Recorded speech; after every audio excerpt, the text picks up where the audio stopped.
ಎಲ್ರಿಗೂ ನಮಸ್ಕಾರ, ಚೆನ್ನಾಗಿದ್ದೀರಾ? ಮೊದಲನೇದಾಗಿ ಏಪ್ರಿಲ್ 5 ಡೇಟ್ ನೆನ್ಪಿಟ್ಕೊಳ್ಳಿ. ಏಪ್ರಿಲ್ 5 ಮ್ಯಾಟ್ನಿ ಸಿನಿಮಾ ರಿಲೀಸ್ ಆಗ್ತಾ ಇದೆ ಥಿಯೇಟ್ರಲ್ಲಿ. ದಯವಿಟ್ಟು ಎಲ್ಲ ಹೋಗಿ ಥಿಯೇಟ್ರಲ್ಲೇ ಸಿನಿಮಾ ನೋಡಿ.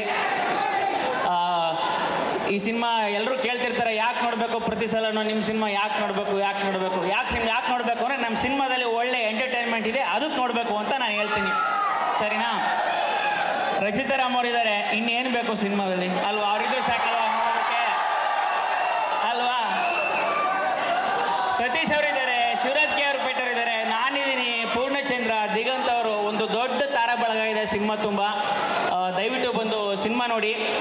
ಮತ್ತು ಇನ್ನು ಡಿ ಬಾಸ್ ಅವ್ರು ಬರ್ತಾ ಇದ್ದಾರೆ. ಈಗ ಯಾರು ನೀವು ಹಾಸ್ಪಿಟ್ಲಿಗೆ ಹೋದರೆ ಏನು ಹೇಳ್ತೀರಾ? ಈಗ ಒಬ್ರು ಹೋದರೆ ನಾನು ಆ ಡಾಕ್ಟ್ರ್ ಹತ್ರ ಹೋಗಿದ್ದೀನಿ, ನೀನು ಹೋಗು ವಾಸಿ ಆಗುತ್ತೆ ಅಂತ ಹೇಳ್ತೇವೆ ಅಲ್ವಾ? ಯಾರು ಒಳ್ಳೆ ಡಾಕ್ಟ್ರ್ ಇದ್ದಾರೆ. ಆ ನಂಬಿಕೆ ಮೇಲೆ ನಾನು ಹೇಳ್ತೀನಿ, ಈ ಡಿ ಬಾಸ್ ಬಂದು ಟ್ರೇಲರ್ ಲಾಂಚ್ ಮಾಡ್ತಿದ್ದಾರೆ, ಈ ಸಿನಿಮಾ ಹಿಟ್ ಆಗುತ್ತೆ ಅಂತ. ಯಾಕೆಂದ್ರೆ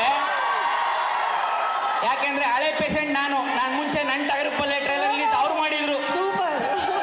ಸೊ ಹಂಗೆ ನಾನು ಹೇಳ್ತಾ ಇದ್ದೀನಿ, ಅವ್ರು ಬಂದರೆ ಟ್ರೇಲರ್ ಲಾಂಚ್ ಮಾಡಿದ್ರೆ ಸಿನಿಮಾ ಹಿಟ್ ಆಗುತ್ತೆ ಅಂತ. ಮತ್ತು ಗೆಳೆಯ ಡಾಲಿ ಧನಂಜಯ ಬಂದಿದ್ದಾರೆ.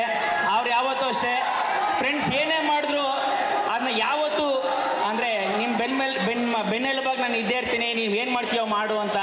ಸೊ ಇವತ್ತು ಎಲ್ರಿಗೂ ಟೀಮ್ಗೂ ಮುಂಚೆನೇ ನೋಡಿ ಅವರೇ ಬಂದು ಕೂತಿದ್ದಾರೆ. ಐ ಮೀನ್ ಇದು ಒಂದು ಸೂಚನೆ ಅಷ್ಟೇ. ಎಸ್,